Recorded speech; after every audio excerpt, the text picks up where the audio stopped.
The more I watch YouTube content creators, the more I realize that they all have their own favorite paints, paintbrushes, printers, companies, and things like that. And a lot of them are using things that they have been pushed to use, and in turn they push on us, the viewers, to use them, which is great. They want us to use the things that they find the best.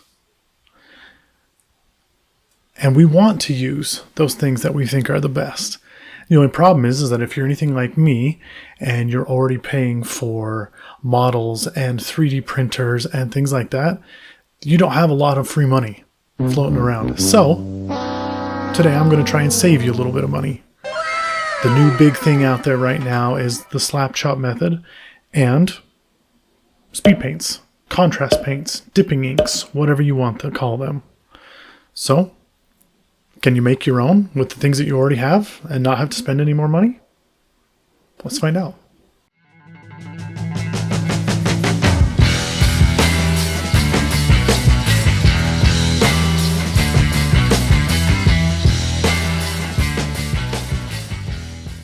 So first things first, what is speed paint? What is contrast paint? Basically, from what I've been able to gather, these are heavily watered down paints that are basically pure pigment. So they don't lose their color even though they're watered down. And I shouldn't say watered down, they're thinned paints.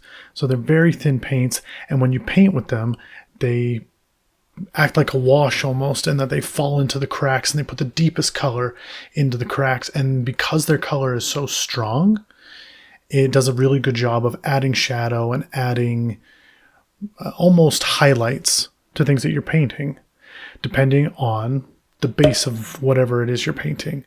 And so every major line has put their own line of contrast paints out right now. Like I said, they're called different things: dipping inks, contrast paints, or speed paints. And that's the whole purpose behind them, is that these are paints that are supposed to help you paint your models quickly. Because now instead of putting down your base coat and then highlighting and blending and doing all those different things that you have to do for your minis, if you want them to, look like the people who paint on YouTube, you can do that with just 1 or 2 coats of this contrast paint. And how does that work? Well, the most effective method that I have been seeing the most recently is something called the Slapchop.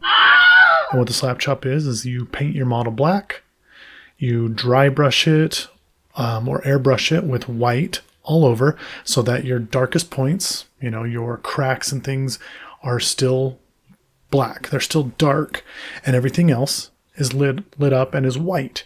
And if you want to do, the sun coming from a specific angle, you make that brighter with your white dry brushing. Okay, and then you slap on 1 coat of these speed paints. And what it does is that at the lightest point, the color is very light. And as it goes into the darker point, the paint gets darker, because just like with a wash or something like that, or, thin oil paints, it just flows into the deep places and leaves the other places light. And when you do that, you get things like this, where these models now have their own shadows made out of the color. And so overall, it's a really interesting way to paint. They call it the faster method. They call them speed paints. Do they make it a lot faster? I have seen plenty of YouTube videos where they do. For someone who doesn't want to put a ton of time into your miniatures, this is a great way to make it look like you did put a lot of time into your miniatures. But if you're looking into like competitive painting and things like that, this method, honestly, I don't know if it'll get used for that. Maybe a little bit, but the act of blending and putting in those highlights where you believe they should be to make your model look its best is something that the Slapchop doesn't generally do super well. So that's what the Slapchop method is.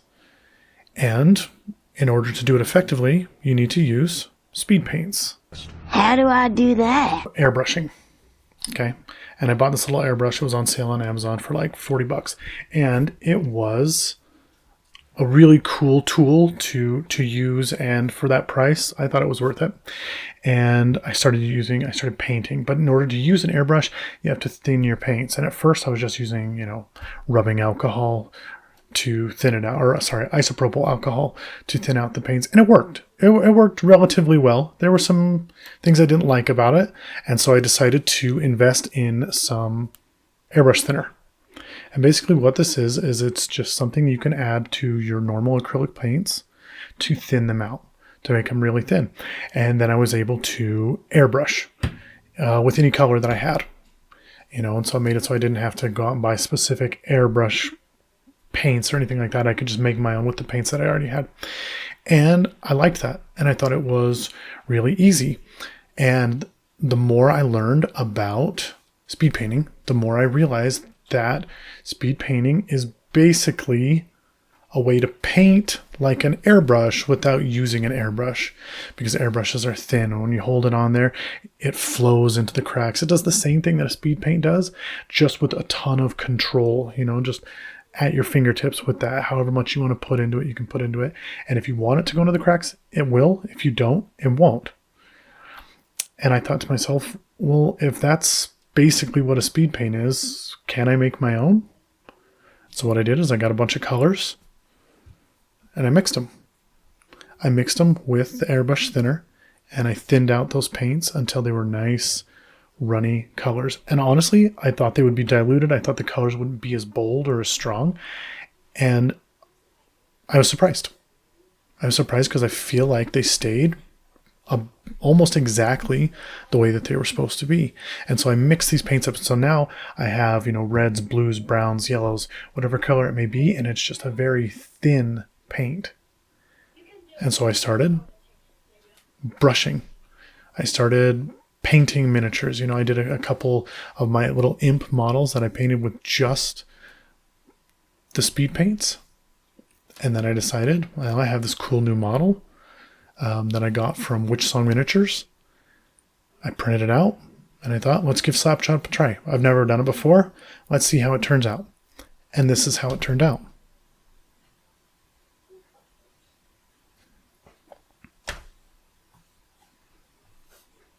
So now, what's the verdict?